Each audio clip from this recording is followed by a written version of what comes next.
Well, hello there. Let's talk about probability distribution functions. So what we've been looking at so far in terms of probability are discrete probability functions like rolling dice or tossing coins, where you have several different possibilities, but it's either this one or that one or the other one. So most measurements aren't rolls of dice, they're continuous systems. So we're going to switch to the continuous probability. But starting with, here's discrete probability functions, some properties of them. So the probability of event xi happening is called P of xi. And the sum of all the probabilities has to equal 1. So rolling a six-sided die, each side has probability of 1 in 6, and if you add up all 6 sides times a 1/6 probability, you get 100% probability of getting some side out of the roll. And you can calculate the average value using this equation with the sums. Average is also called expected value. And the variance, which is the standard deviation squared, is calculated with this equation here. So these are with probability mass functions, they're called, and we add them up in order to calculate these parameters. So the change here is that we're going to have a continuous function, and we're going to use a thing called the probability density function to calculate probabilities. So the way a probability density function, f of x here, works is the probability that a measurement that you take is between x and x plus dx is defined to be f of x times dx. That's why this is called a density function, because you have to multiply it by another parameter to get the mass, the actual probability. So this is the probability over a very small range, an infinitesimal range. So normally to get the probability over a wide range, we integrate the probability density function, f of x, over the range from a to b, and that gives us the probability that a measurement will be between a and b. So the probability is the area under the curve of the density function. Some facts about these functions, these probability density functions, there are lots of different ones. They all have to integrate to 1, 100% probability that your measurement is between negative infinity and infinity. So the probability of it being anywhere has to be 100%. So they all have to integrate out to this. So if you have a function that you think looks like a probability density function and it integrates to 5, it's not going to work, but you could just divide the whole thing by 5 and make it work. A really interesting property is that if you want to know what's the probability of measuring 100 degrees, it's 0. So the probability is calculated by the probability of something being exactly equal to A is the area between A to A. So we always have to talk about a range of values with continuous systems.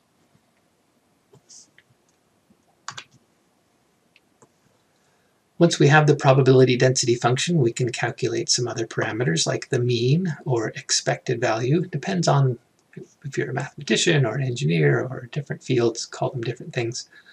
So it's this integral with x times f of x dx gives us the average expected mean value.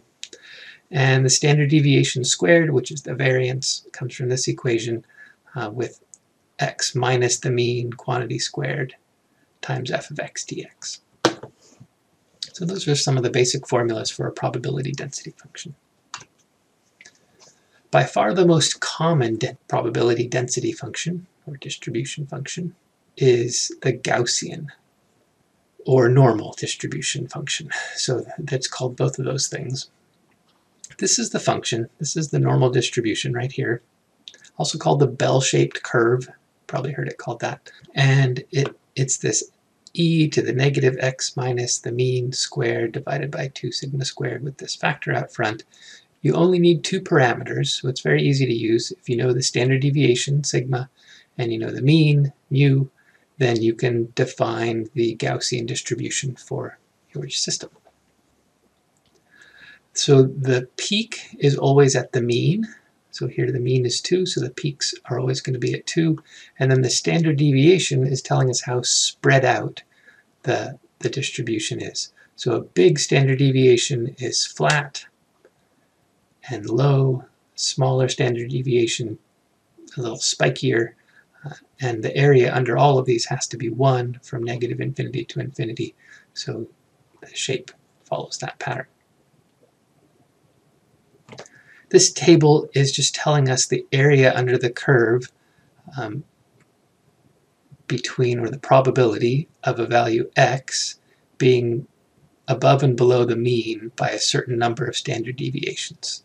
So that's called the confidence interval, or about the mean, confidence interval, or plus or minus sigma, and the probability of a measurement being within 1 standard deviation of the mean, 68.2%, being within plus or minus 2 standard deviations of the mean, 95.44. These numbers come up a lot because people use them as rough answers for a lot of questions. By the time you get to 3.5 standard deviations from the mean, you're at 99.96.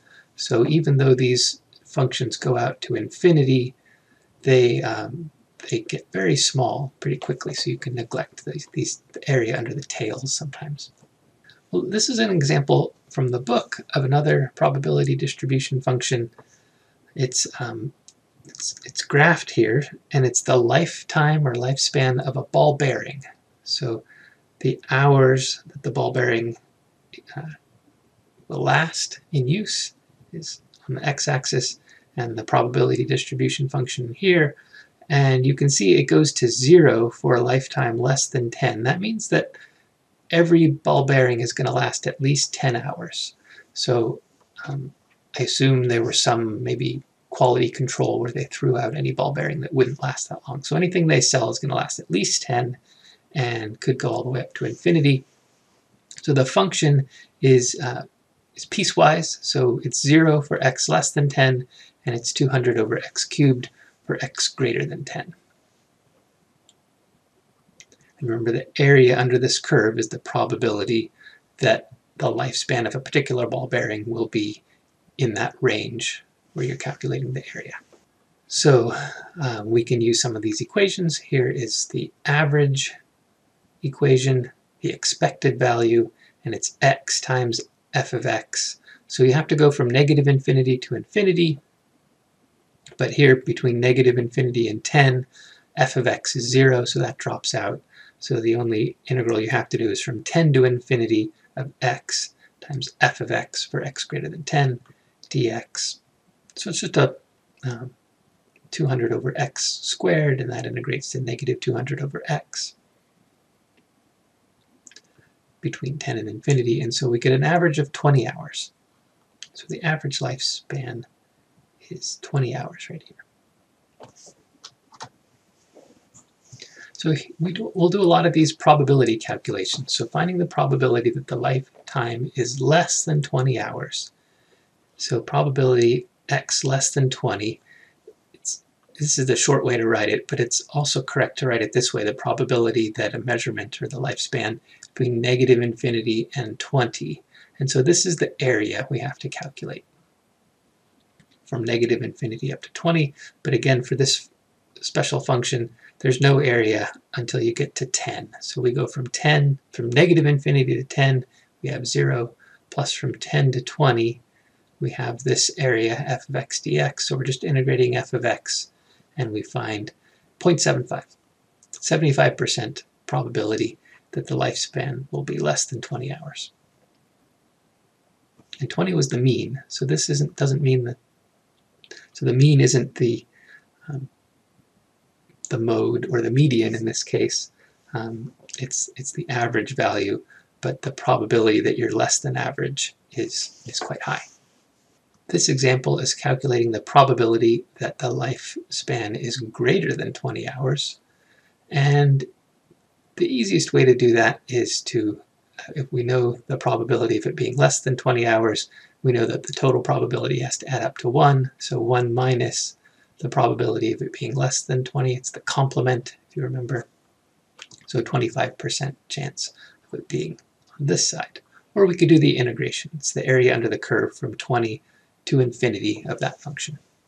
So this one, you might guess the answer to. The probability of a lifespan being exactly 20 is 0, because we integrate from 20 to 20, and so we subtract them from each other and we get 0 for the answer.